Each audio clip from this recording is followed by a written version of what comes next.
অরিজিৎ সিং সহ 139 জনকে পদ্ম সম্মান 2025-এর তালিকা প্রকাশ। সাধারণতন্ত্র দিবসের প্রাক্কালে শনিবার কেন্দ্রীয় সরকার ঘোষণা করল এই বছরের পদ্ম সম্মান প্রাপকদের তালিকা। মোট 139 জন বিশিষ্ট ব্যক্তিত্বকে এই মর্যাদাপূর্ণ সম্মানে ভূষিত করা হচ্ছে। তাদের মধ্যে রয়েছেন সঙ্গীত, শিল্পকলা, সাহিত্য, ক্রীড়া, বিজ্ঞান এবং সমাজসেবার মতো বিভিন্ন ক্ষেত্রে অনন্য অবদান রাখা ব্যক্তিত্বরা। বিশ্বজুড়ে সঙ্গীত প্রেমীদের হৃদয় জয় করা বাঙালি গায়ক অরিজিৎ সিং এই বছর পদ্মশ্রী সম্মানে ভূষিত হচ্ছেন। তার মধুর কণ্ঠস্বর এবং অসাধারণ সঙ্গীত প্রতিভা তাকে বলিউডের অন্যতম জনপ্রিয় গায়ক হিসেবে প্রতিষ্ঠিত করেছে। বাংলা থেকে শুরু করে বিভিন্ন ভাষার গানে তার অবদান ভারতীয় সঙ্গীত জগৎকে আরও সমৃদ্ধ করেছে। অরিজিৎ সিং এর এই স্বীকৃতি সারা দেশের পাশাপাশি বাঙালির জন্য গর্বের বিষয়। অরিজিৎ সিং ছাড়াও পদ্মশ্রী পাচ্ছেন বিশিষ্ট নৃত্যশিল্পী অভিনেত্রী মমতা শঙ্কর। বাংলার লোকসংস্কৃতিকে বিশ্বমঞ্চে তুলে ধরার জন্য 57 বছর বয়সী ঢাকি গোকুলচন্দ্র দে ও পদ্মশ্রী সম্মানে ভূষিত হচ্ছেন।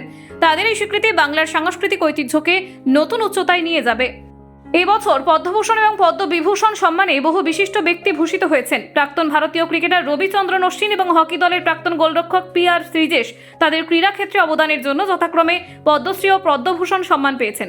মরণোত্তর পদ্মবিভূষণ পাচ্ছেন প্রখ্যাত সঙ্গীত শিল্পী শারদা সিংহ এবং লেখক MT বাসুদেবন নায়ার।